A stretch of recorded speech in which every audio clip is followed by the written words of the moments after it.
नमस्कार मित्रांनो, पुन्हा एकदा तुमचं स्वागत आहे इन्फो मराठी 24 या यूट्यूब चॅनलवर। मित्रांनो, EPS 95 पेन्शनधारकांसाठी एक मोठी धक्कादायक बातमी आलेली आहे। बातमी आहे EPS 95 पेन्शनधारकांना मोठा धक्का, किमान पेन्शनवर मोदी सरकारचे सडेतोड उत्तर। मित्रांनो, काय आहे या बातमीमध्ये नक्की बघूया, पण त्याआधी जर तुम्ही आपल्या चॅनलवर नवीन असाल तर चॅनलला सबस्क्राइब करून बाजूला दिलेल्या बेल आयकॉनला नक्की क्लिक करा। व्हिडिओ जर कामाचा आणि महत्त्वाचा वाटला तर व्हिडिओला लाईक करून आपल्या मित्रपरिवारासोबत नक्की शेअर करा।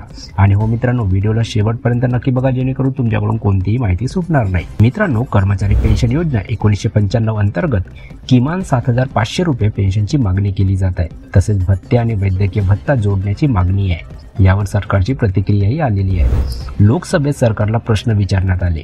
EPS 95 पेन्शनधारकांच्या फायद्याबाबत खासदार अरविंद गणपत सावंत यांनी कामगार आणि रोजगार मंत्र्यांना पेन्शनबाबत थेट प्रश्न विचारला।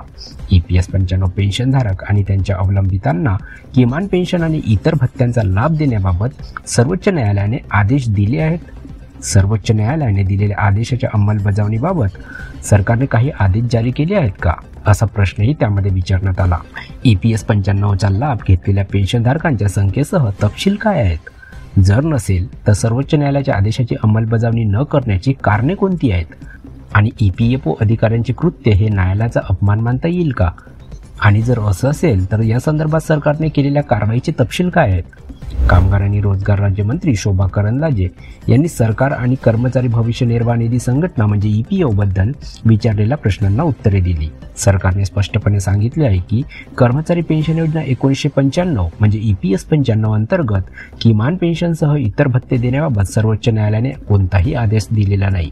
तर मित्रांनो, कशी वाटली कामाची आणि महत्त्वाची बातमी? जर बातमी कामाची आणि महत्त्वाची वाटली असेल तर व्हिडिओला लाईक करून आपल्या मित्रपरिवारासोबत नक्की शेअर करा। तसेच जर तुम्ही आपल्या चॅनलवर नवीन असाल तर चॅनलला सबस्क्राइब करून बाजूला दिलेल्या बेल आयकॉनला नक्की क्लिक करा। व्हिडिओ बघितल्याबद्दल खूप खूप धन्यवाद।